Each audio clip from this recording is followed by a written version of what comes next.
Imagine being thrown into a blood-stained arena, the deafening cheers of thousands echoing around you, your heart pounding with terror as lions pace menacingly towards you, simply for believing in something that challenged the world's greatest empire. This terrifying scenario wasn't fiction. It was the harsh reality faced by early Christians, whose faith would evolve from a persecuted fringe movement to becoming the beating heart of Rome itself. But how could a small, despised religious sect conquer an empire that tried so desperately to crush it?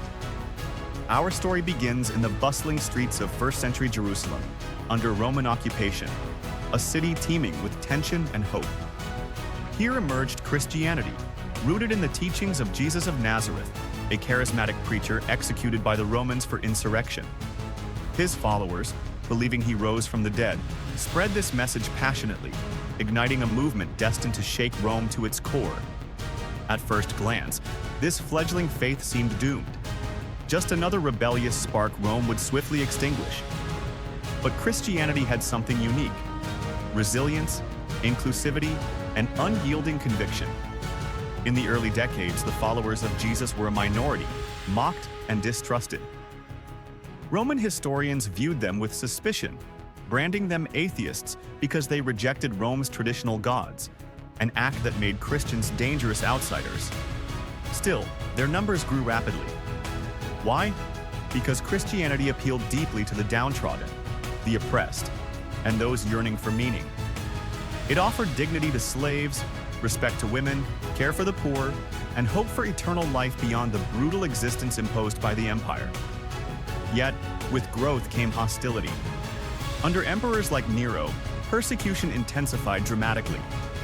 In 64 AD, a devastating fire swept Rome, destroying much of the city. Nero, desperate for a scapegoat, blamed the Christians. He unleashed a wave of violence, crucifying believers, burning them alive as human torches, and throwing them to wild beasts. Martyrdom, intended to break the movement, had the opposite effect. Tales of unwavering courage and serenity in the face of horrific deaths inspired awe, respect, and even conversions. Ironically, persecution became Christianity's greatest publicity, each martyr's death serving as a potent testimony to the strength of their faith. As centuries passed, persecutions waxed and waned. The 2nd and 3rd centuries brought periodic terror, with emperors like Decius and Diocletian launching empire-wide hunts for Christians, demanding public sacrifice to pagan gods under threat of death. Yet something astonishing happened. Christianity didn't fade, it flourished. Secretly worshipping in catacombs, hidden houses, and underground chambers, early Christians formed tight-knit communities, bound by shared suffering and devotion. The blood of the martyrs, as church leader Tertullian boldly declared, became the seed of the church. But how did a persecuted underground movement rise from hidden tunnels into imperial favor? The answer lies in a pivotal moment in 312 AD, a legendary encounter that changed history. Picture Emperor Constantine, a powerful general locked in a brutal civil war for control of Rome. On the eve of battle at the Milvian Bridge, Constantine claimed to see a miraculous vision, a blazing cross illuminating the sky accompanied by words, "In this sign, conquer." Believing divine intervention was at hand, Constantine had his soldiers paint Christian symbols on their shields, and they marched boldly into battle. Incredibly, he emerged victorious, attributing this miraculous triumph to the Christian God. Constantine's victory changed everything. With newfound reverence, he issued the Edict of Milan in 313 AD, granting Christianity legal status and ending persecutions. Almost overnight, Christianity went from outlawed religion to imperial endorsement. Constantine himself, though not baptized until later in life, became the faith's powerful patron. Churches replaced temples, and Christian bishops moved from secret gatherings into imperial palaces. Christianity was now a political force, its influence woven deeply into the fabric of Roman life.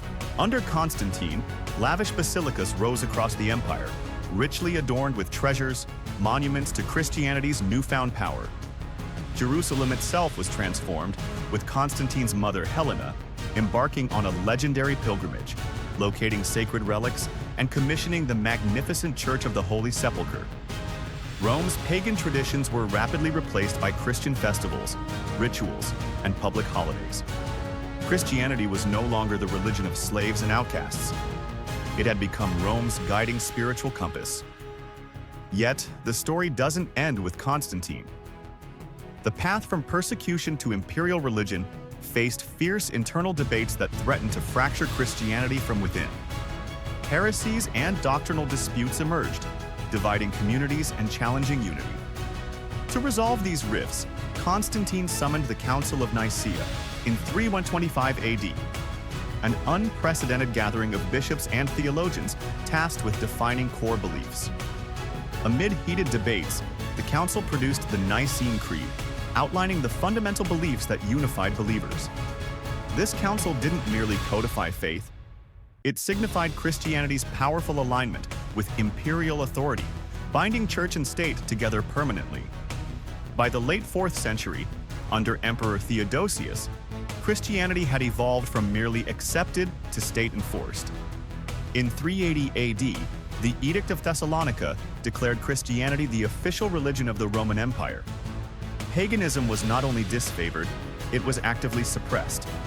Temples were shuttered, traditional rites outlawed, and public displays of pagan worship punishable by law. Christianity was now inseparable from Roman identity itself. But how did an empire that once executed Christians become so fully committed to their faith?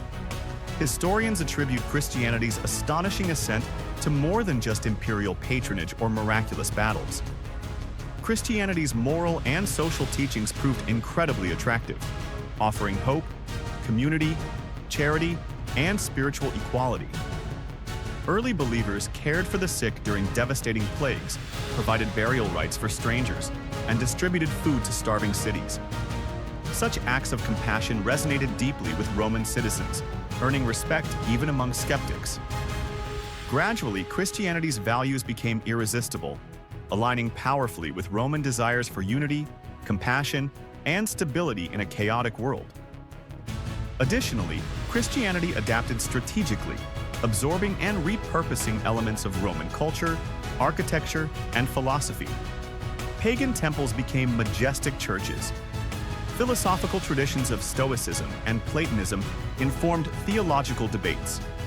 Christianity was brilliant in its flexibility, marrying spiritual teachings with Roman values and traditions, thus positioning itself not as an alien force, but as a natural evolution of Roman identity.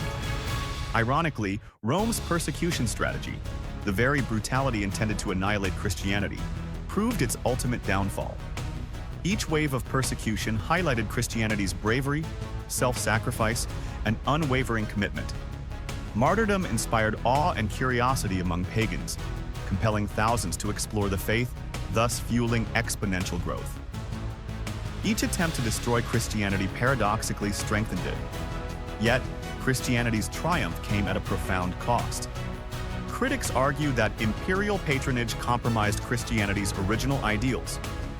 What began as a radical message advocating humility, poverty, and pacifism transformed under imperial influence, absorbing Rome's hierarchical, political, and militaristic culture.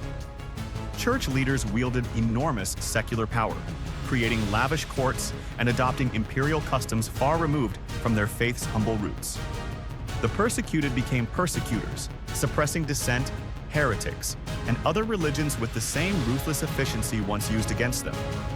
This dramatic transformation still shapes Christianity today.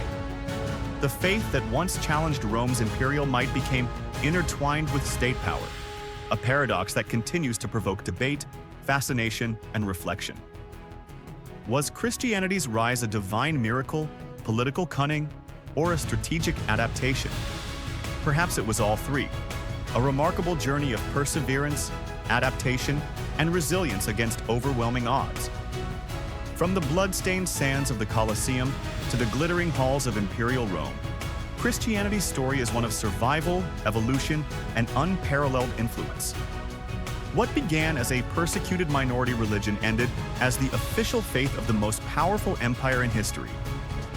It's a transformation filled with irony, controversy, and profound historical implications, prompting us to ask, How does power reshape faith? And what sacrifices are made when religion merges with empire? As you ponder these provocative questions, consider this. Christianity's journey from persecution to empire reveals not only the transformative power of belief, but also humanity's enduring struggle to reconcile faith with authority, humility with dominance, and spirituality with politics.